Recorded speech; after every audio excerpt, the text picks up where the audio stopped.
Bienvenidos compañeros del Tecnólogo en Gestión Documental. El día de hoy mis compañeras Madeleine Surango, Carola Pastrana, Paola Peña, María Inés Ordóñez y quien les habla, Marcela Choles, les traeremos un enriquecedor tema el cual trata sobre las técnicas de lectura, las pautas para resumir, interpretación, análisis y síntesis de la información.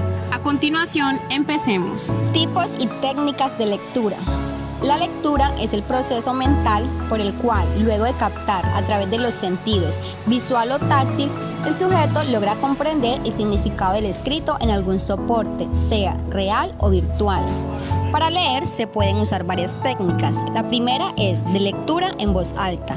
El sujeto expresa lo que lee de viva voz, lo que perfecciona el acto de leer de corrido y permite escucharse y ser escuchado, permitiendo la corrección de errores de pronunciación. Es muy recomendable en los primeros años de práctica de la lectura, pues además permite superar la timidez al dirigirse a un auditorio. La lectura silenciosa es muy eficaz a la hora de estudiar o realizar una tarea de investigación, pues permite una mayor concentración leyendo a un ritmo que faculta ser más veloz en las partes de fácil comprensión y detenerse a las que presentan cierta dificultad. Tercero, lectura secuencial. El lector lee en el orden propuesto por el que escribió el texto. Cuarto, lectura puntual. Se lee solo las partes que interesan al lector. Quinto, lectura en diagonal. Se lee en forma rápida, atravesando el texto desde la esquina izquierda superior hacia la derecha inferior, rescatando solo las partes destacadas del texto, como títulos o frases remarcadas, por ejemplo, con cursiva o negrita, o en un párrafo los primeros renglones o la conclusión omitiendo los detalles. La interpretación. La interpretación es el hecho de que un contenido material ya dado e independiente del intérprete sea comprendido o traducido a una nueva forma de expresión. La interpretación es un proceso muy complejo en la que entran en juego numerosas variables: la memoria a corto y largo plazo, la concentración, la respiración, el autocontrol, la agilidad mental y por supuesto el dominio de las lenguas con que se esté trabajando. Además, resulta ser una actividad propia y fundamental de varios campos: el periodismo, el arte, la psicología, la filosofía, la historia, la ciencia y las respectivas investigaciones que impulsa esta, entre otras disciplinas y actividades. Utilizan a la interpretación como herramienta fundamental a la hora de exponer conclusiones, soluciones o posibles causas de aquellos hechos que investigan o de los que se ocupan. Uno de los secretos para una buena interpretación que muchos grandes artistas han compartido a lo largo de la historia es no demostrar las propias inseguridades durante la actuación. Análisis. El análisis es la identificación y separación de los elementos fundamentales. Se descomponen y se desintegran las ideas. ¿Cómo se realiza? Cuando se trata de un texto corto, como un artículo, un reportaje, un fragmento, etc., se realiza separando la idea de cada párrafo.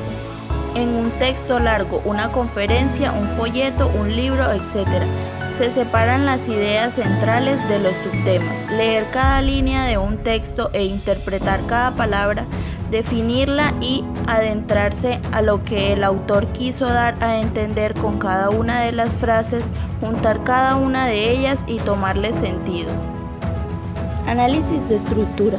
Conjunto de conexiones organizadas, elementos relacionados en un todo. En un texto hay elementos: introducción, desarrollo, conclusión, y están organizados y relacionados en una estructura concebido como un todo, una unidad cuyos componentes o elementos están dispuestos de una manera determinada, donde el todo es mayor que la suma de sus partes. Análisis de funciones. Se descompone el texto observando para qué sirve cada párrafo dentro del texto. En los escritos, los párrafos deben cumplir una finalidad concreta, ser útiles. La finalidad más importante es presentar o desarrollar una idea nueva o un avance que aporte contenido o información relevante de acuerdo al texto, y por ello sabemos si son más o menos densos. Análisis de relaciones entre la función del párrafo y la idea principal. La función del párrafo y la idea principal, que resume mayor información, coincide o es semejante. Así, cuando hacemos un análisis de relación, buscamos esa coincidencia, obteniendo el conjunto de ideas principales para establecer cómo se relacionan. Síntesis. Una síntesis es la composición de algo a partir del análisis de todos sus elementos. Se trata de la versión abreviada de cierto texto que una persona realiza a fin de extraer la información a los contenidos más importantes. Una síntesis resulta ser una buena y efectiva forma de facilitar los procesos de aprendizaje. Es una herramienta que le permite a quien lo redacta comprender e interiorizar en mayor medida en determinado contenido de su interés. Se basa en las ideas centrales de un texto. Sin embargo, la construcción de una de ellas no resulta una tarea sencilla.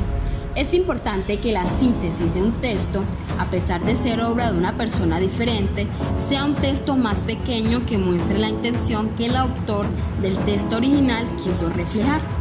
Por lo tanto, es importante evitar incluir ideas nuevas o percepciones propias acerca de lo que se está queriendo resumir. Para la realización de una buena síntesis, lo recomendado es realizar una lectura completa del texto y luego una segunda lectura en la que se subrayan las ideas centrales. Durante el proceso de la lectura es de gran ayuda notar la estructura del texto, el que deberá contener una introducción, un desarrollo y una conclusión. Pautas para resumir. Hacer un resumen consiste en planear con tus propias palabras las ideas principales de un texto que deseas resumir. Cuando se realiza un resumen, no se toma en cuenta los detalles, sino los datos necesarios para la información que sea efectiva. Debe ser breve, integrar y vincular las ideas. Debe tener unidad y sentido. Para lograrlo, sigue los siguientes pasos. Primero, leer el contenido tantas veces sea necesario hasta su totalidad comprensión, usando el diccionario si es necesario. Segundo, subrayar las ideas principales y comprobar que tengan unidad y sentido. Tercero, hacer un mapa conceptual o esquema con las ideas principales. Cuarta, redactar ideas propias de manera clara y precisa, las ideas principales manteniendo el sentido del contenido.